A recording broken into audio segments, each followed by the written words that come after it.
Добрый день, дорогие друзья! Приветствую вас на канале Long Swim. Всем, кто смотрит это видео первый раз, пожалуйста, подписывайтесь на наш канал, пересылайте это видео своим друзьям и знакомым по мессенджерам, нажимайте колокольчик, пишите о своих переживаниях в комментариях. В наших видео собрано очень много полезной информации для вашей повседневной жизни. Тема сегодняшнего видео – это простой способ планирования состояний.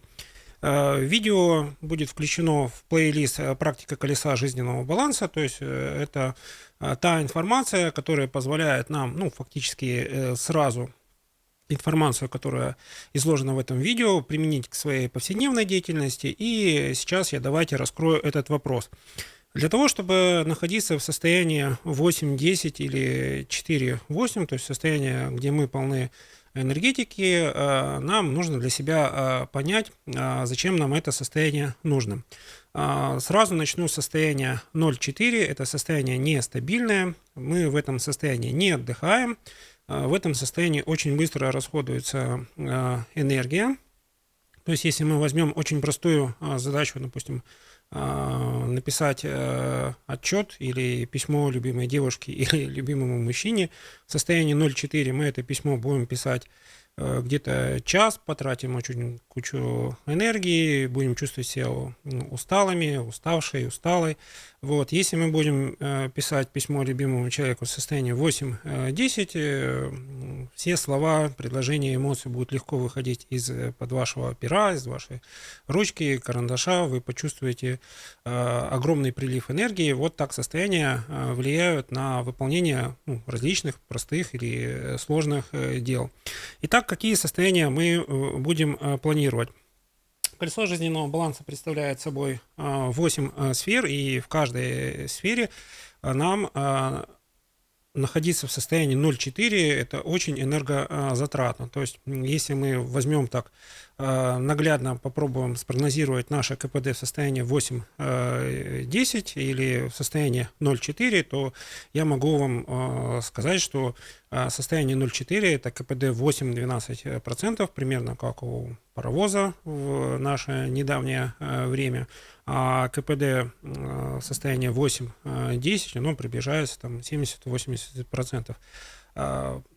Есть маленькие нюансы. Дело в том, что человек ввиду своего эмоционального состояния очень легко любит впадать в состояние 0,4, потому что там есть переживания. Переживания – это вот такая вот насыщенная жизнь. Как же жизнь может быть без переживаний?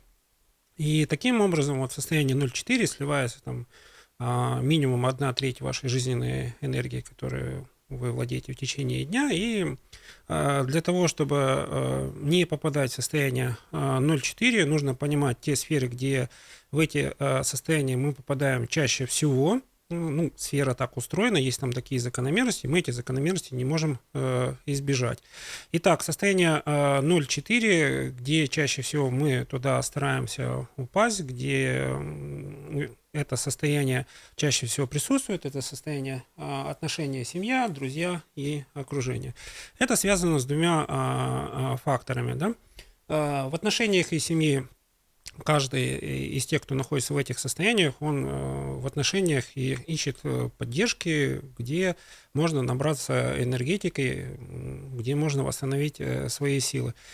Если один из супругов или любящего мужчина или женщина находится в состоянии 0,4, по закону сохранения энергии, по закону обмена энергии, вы все равно не сможете его поднять до состояния 4-8, скорее он вас или она вас истощит из состояния 4-8 до состояния 0,4, потому что когда люди находятся в одинаковых состояниях, у них лучше взаимопонимание, когда они находятся в разных состояниях, взаимопонимание как бы хуже, и в этом и состоит вся подоплека небольших семейных споров и разных недоразумений между друзьями и знакомыми. То есть, когда вы находитесь в одном состоянии, то есть в состоянии 0,4, вы лучше понимаете друг друга.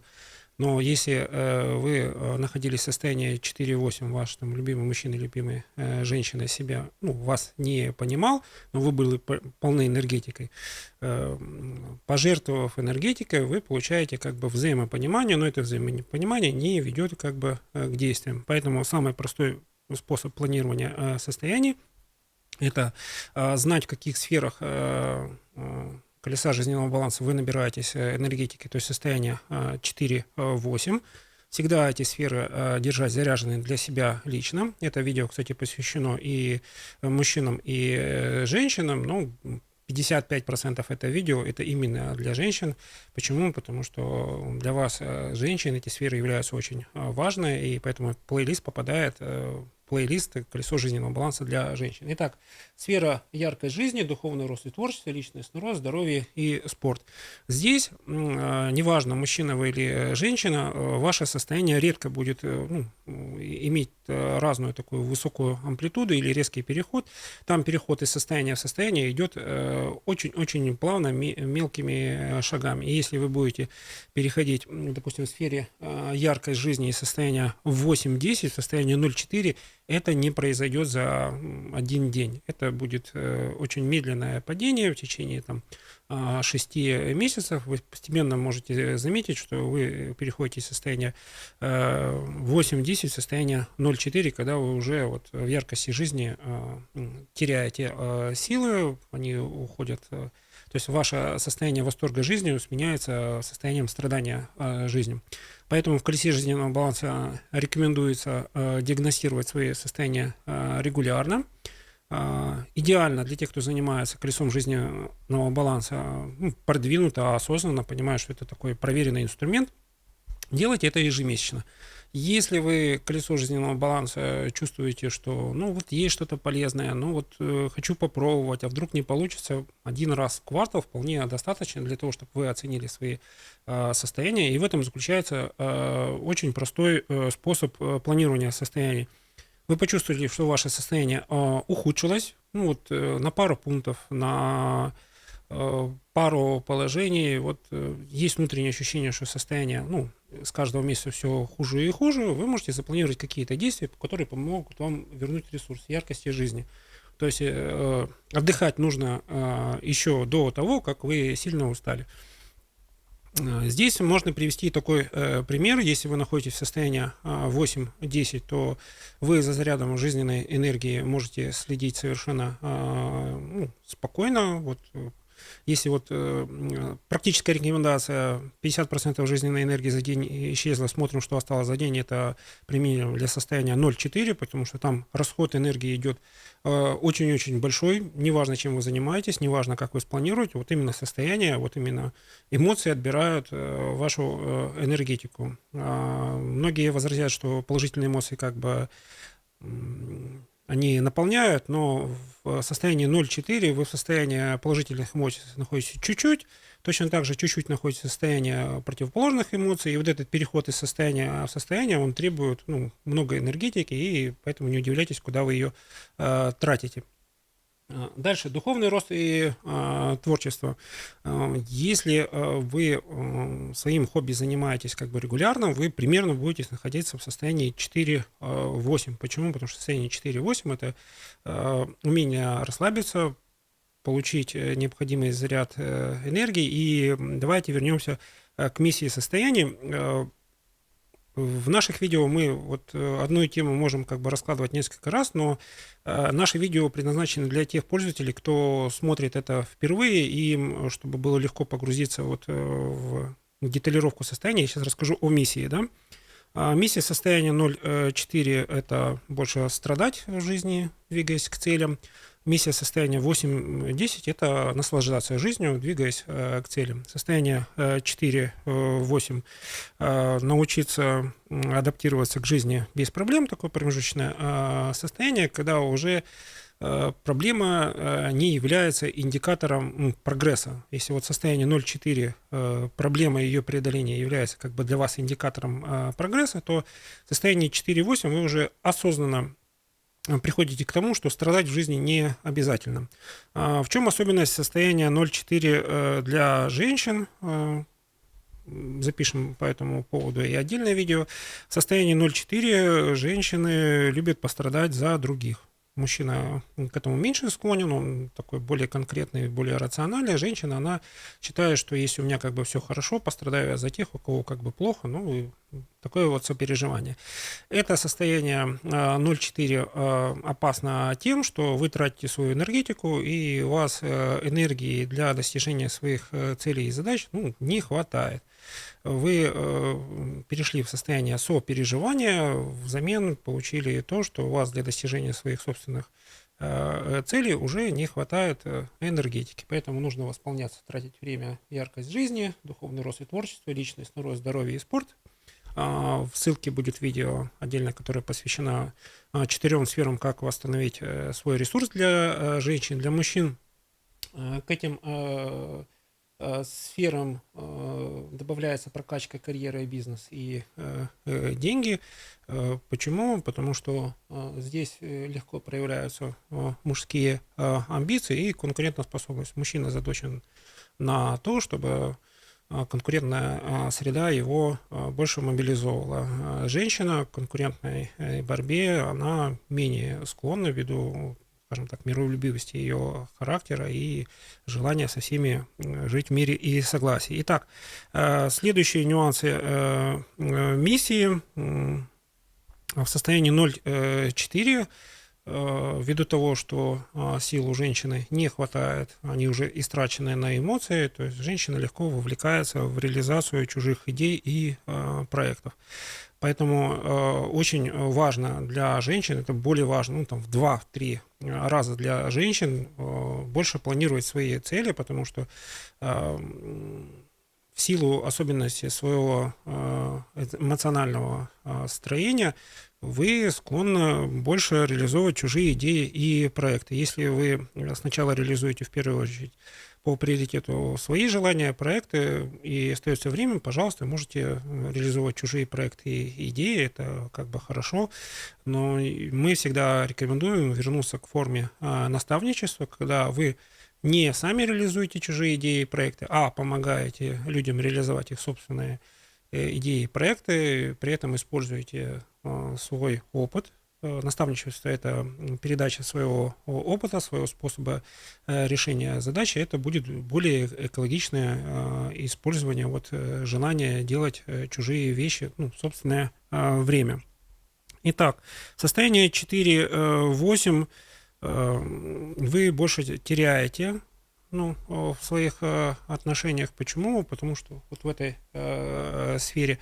Почему? Потому что, ну, вы отдаляетесь от своей задачи. То есть у каждой женщины есть свое видение, как быть счастливой в отношениях, у каждого мужчины есть свое видение, как быть счастливым в отношениях. Но если женщина теряет свое счастье в отношениях, но чаще всего теряет состояние 0,4.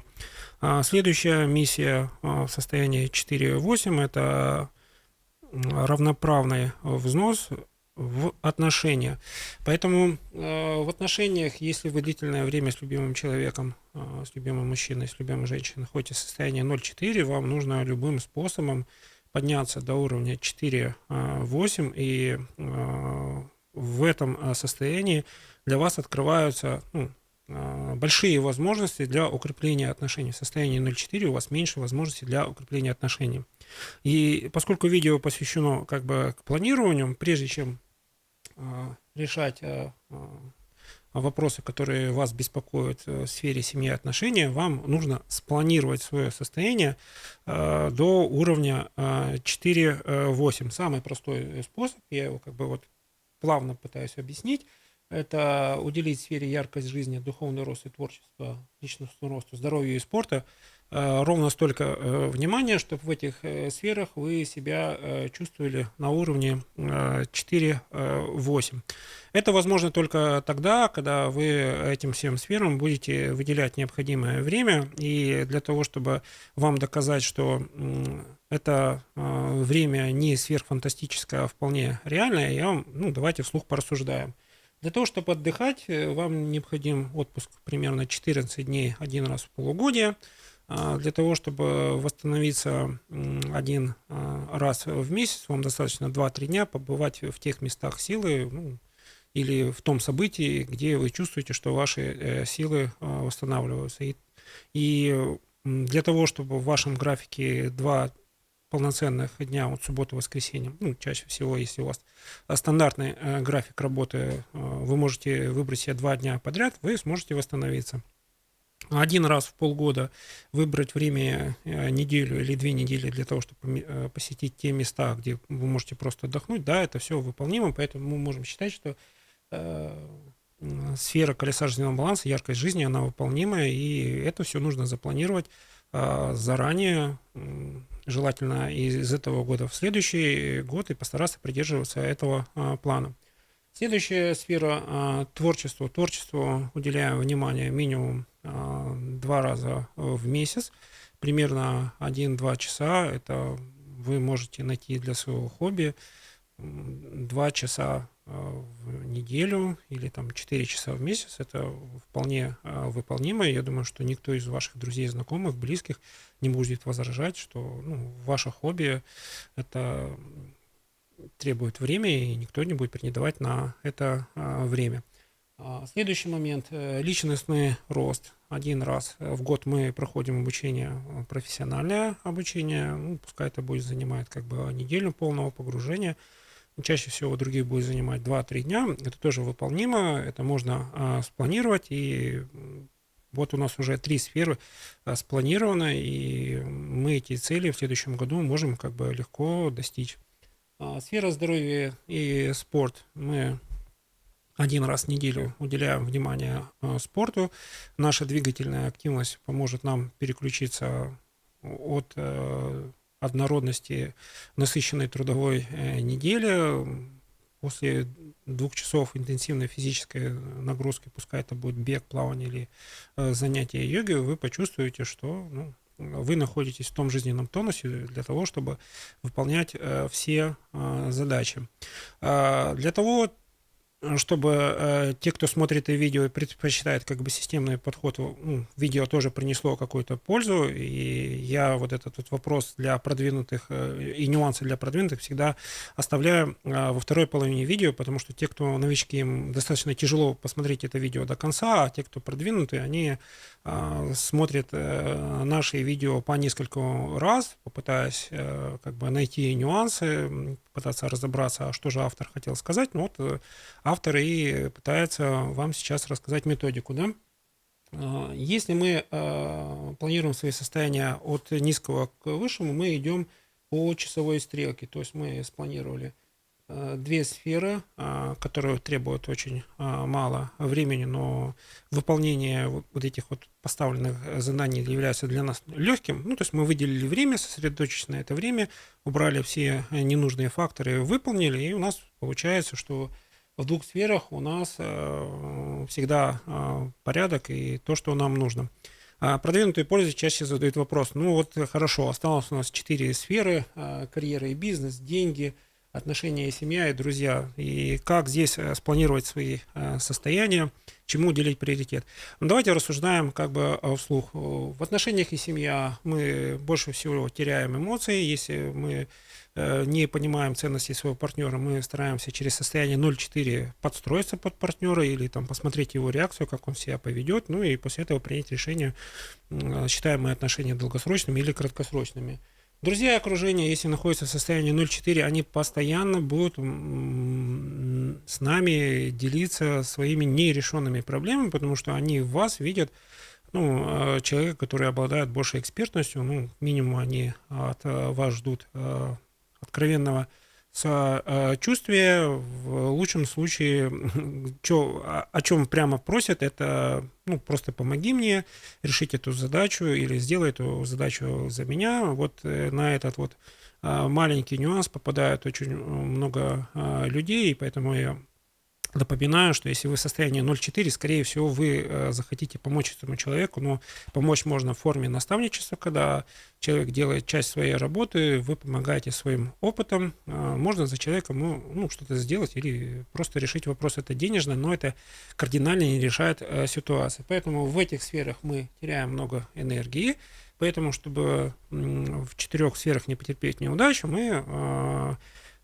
используем простой способ планирования. Мы сначала планируем наши действия в карьере и бизнес, потом в сфере денег. Итак, что мы можем спланировать в карьере и бизнес?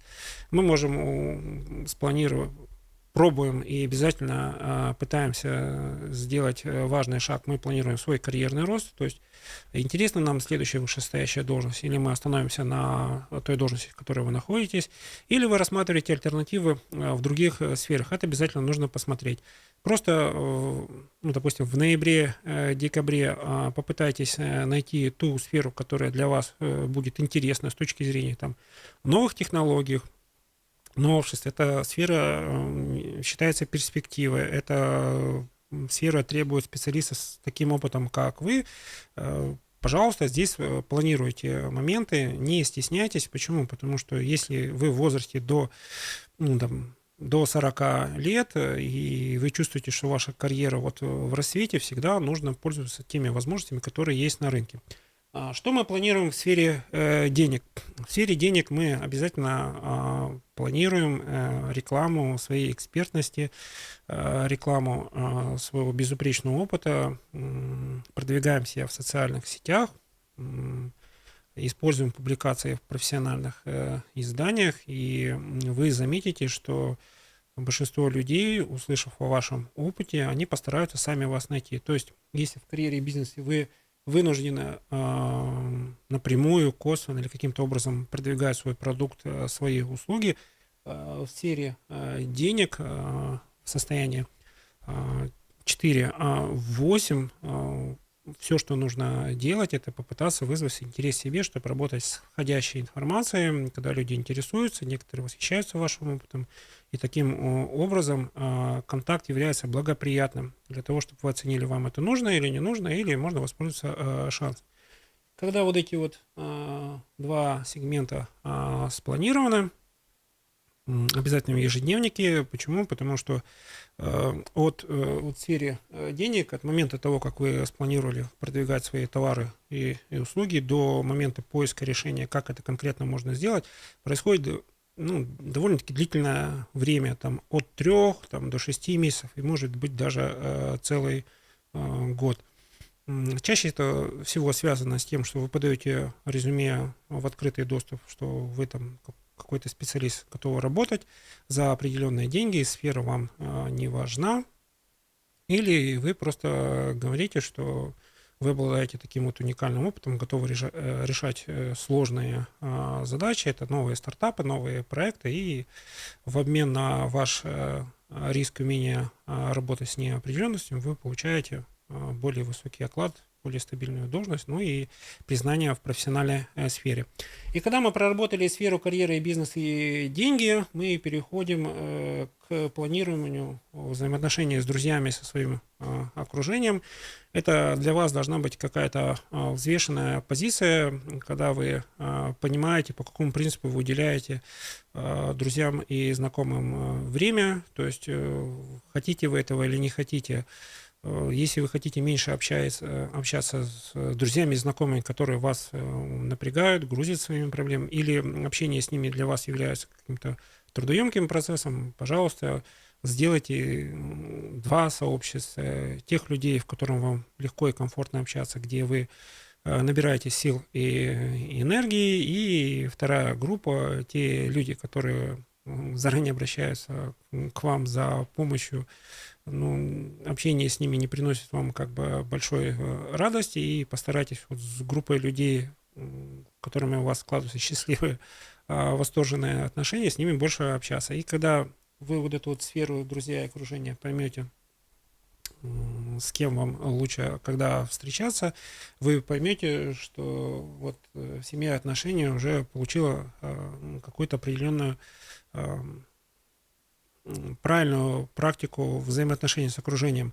У вашего любимого человека, любимой женщины, может быть, тоже друзья и окружение, но вы там не можете сегментировать их знакомых. Может получиться такая ситуация, что ваша любимая женщина или ваш любимый мужчина, чтобы было равноправие, будет общаться не с теми людьми, которые у вас вызывают восторг, и через 2-3 года вот совместного проживания вам этот вопрос аккуратно нужно как бы обсудить, чтобы у вас список друзей и знакомых, которые радуют друг друга одновременно, он примерно совпадал.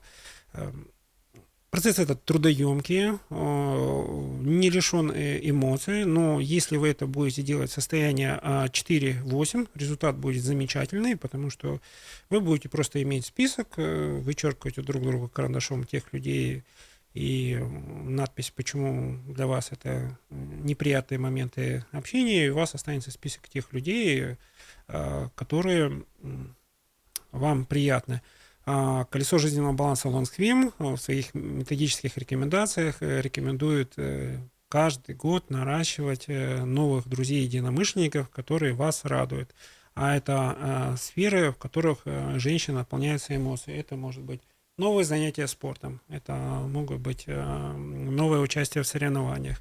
Новых друзей, знакомых вы будете находить в сфере личностного роста. Почему? Потому что в сфере личностного роста вы уже находитесь в рамках объединения одной темы. То есть это тематические какие-то знания, это какие-то знания, которые люди находятся в состоянии 4-8. То есть вы стараетесь практиковать, они стараются практиковать. И вот на этой цели вы можете как бы объединиться.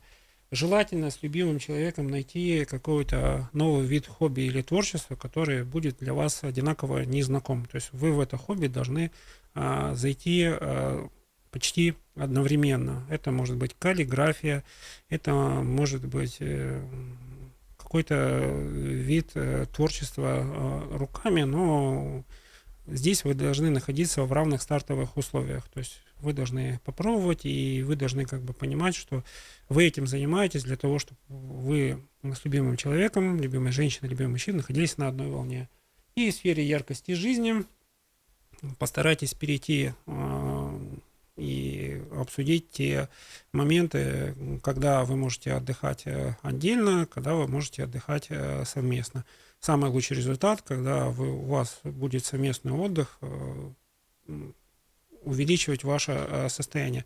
Поэтому для того, чтобы планировать состояние с любимым человеком, с любимой женщиной, с любимым мужчиной, самый простой способ – это советоваться. Ваша цель в каждой сфере у вас должно быть примерно одинаковое состояние. Желательно состояние 4-8. Если это состояние 0-4, вам необходимо приложить усилия для того, чтобы вы из эмоциональных переживаний, отстаивания личных границ, перешли в состояние 4-8, когда вы что-то делаете совместно, и у вас появляется общая реальность.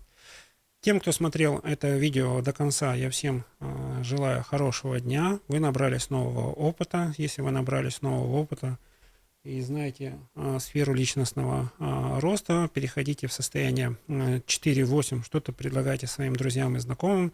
Обязательно что-то попробуйте из того, что я сказал в своей личной практике.